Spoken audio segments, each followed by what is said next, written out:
లోకేష్ బాబుని కలవబట్టి ఆయన కలవనీరు పాలిసి ఏళ్ళు కలవబట్టి ఎవరిని కలవనీరు ఆడిపోయినా పిచ్చిది మెంటల్ థియేటర్ తిరుమలలో పనిచేసి బిడ్డని డిగ్రీ వరకు చదివించిన మాయ మాటలు చెప్పి ఉద్యోగం ఇప్పిస్తా పెళ్లి చేస్తా అని చెప్పి తెక్కోబోయి ఈ పొద్దునికి ఆసూకు లేదే తిరిగి తిరిగి తిరిగి దుర్గమ్మ దర్శనం చేసి పొద్దులేసి పవన్ కళ్యాణ్ కలుద్దామని ఇక్కడికి వచ్చిన ఓమతిని 3 సార్లు కలిసిన చేస్తా వెళ్ళు అనేది ఇప్పుడు వరకు నా బిడ్డను ఆసూకే లేదు.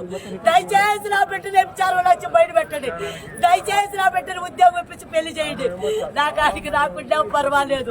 నా బిడ్డ ఆడున్నా బాగుండా డ్రగ్స్లకి మందులకి అలవాటు చేయొద్దు అని మీకు దండం పెడతా.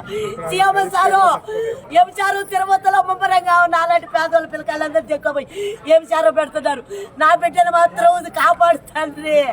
నేను కష్టపడుతున్నా తిరుమలలో. నాకు ఇదిగా ఈ బిడ్డను కూడా మీరే చదివించండి. ఈ బిడ్డను కూడా చదివించండి. సీఎం సారు మీకు దండం పెడతా.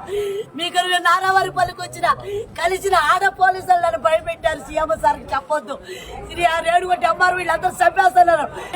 అన్నావు ఇప్పుడు నీ ఆఫీసులో చెప్తున్నా నీవు దొంగదారు చంపేనాను.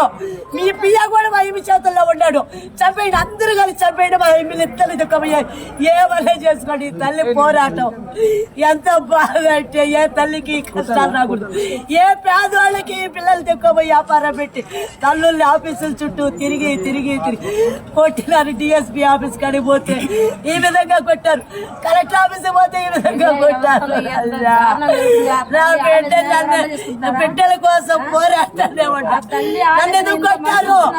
నా బిడ్డ కోసం పోరాటం తప్ప 20 ఇండ్లు ఖాళీ చేయించారు. తల్లి 20 ఇండ్లు ఖాళీ చేయించారు. 20 ఇండ్లు